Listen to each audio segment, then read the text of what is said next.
Ubos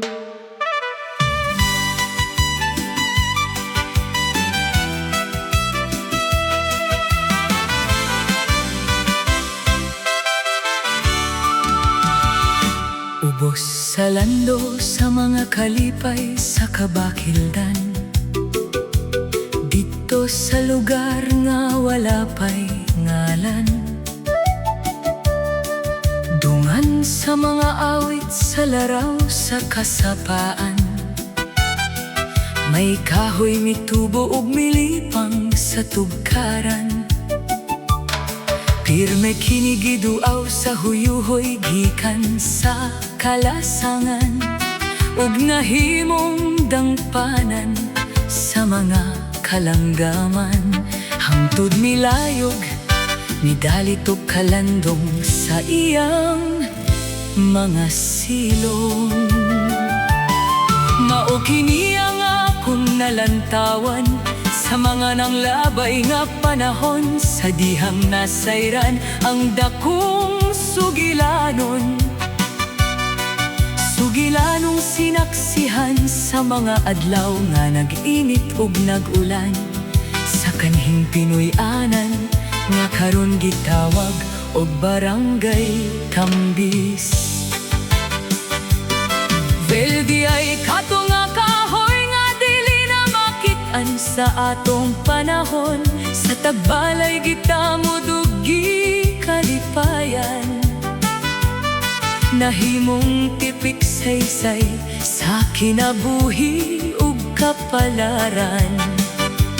Ang maong kahoy dako kaayong hinungdan, sa dihang gibalaod nga mga tawo apeliduhan. Nahimong masayon ra ang pagtuman. Si Martin Ignacio na nigkuha og mga ideya gikan ra sa kahoy diha sa iyang tugkaran. Ang kahoy nga belda ko kaayong bida, gisumpayan kini og monte agi hubad pulong sa termino nga kalasangan. Ug namugna ang hamiling apelyido na hipatik gayud.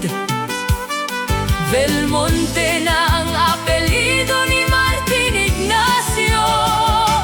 Dili hinatag, dili sinundog, gikan gayud sa iyang salabutan nga sa labaw makagagahong gipanalanginan. Dili ano pagkamugna apelyido ha nagsimbolo og kaligdong. Ingon man kalig-on daw lubas. Si Martin Ignacio ug si Belay atong kaapu-apuhanan. Nag-unang Belmonte sa Leyte ang atong unang ginikanan. Ato silang handumon, atong pasidunggan. Ato silang halaran. Nanganak si Belay ug Martin Ignacio, Anastasio Alcantara Sario, Lope Pablo Natalio Saturnino, Esyong Brigada ug Ricarda. Sila ang mga unang anak sa Belmonte. Ang pamilyang Belmonte Mora, pudo kahoy nga milipang ang mga sanga ug namunga. Nagsukad sa Hilongos, nakaabot sa lain-laing lugar sa Luzon, Visayas ug Mindanao.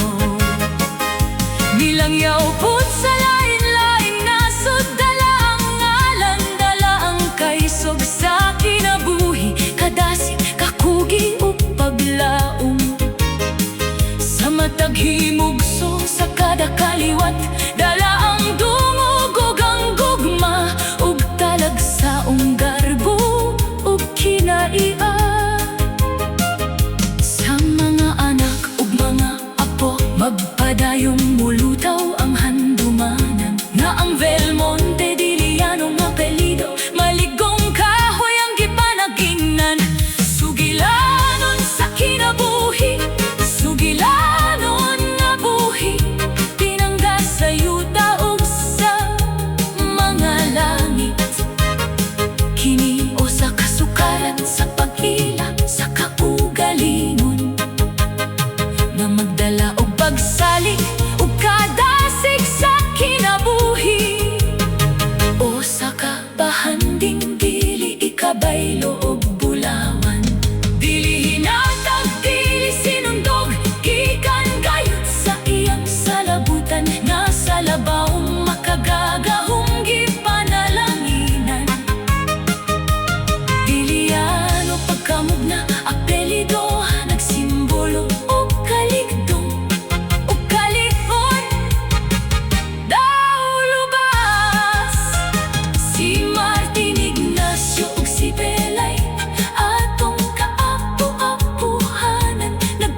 dumdumon atong pasidunggan. Ato silang halaran. Busa kung madungog mo ang Belmonte nga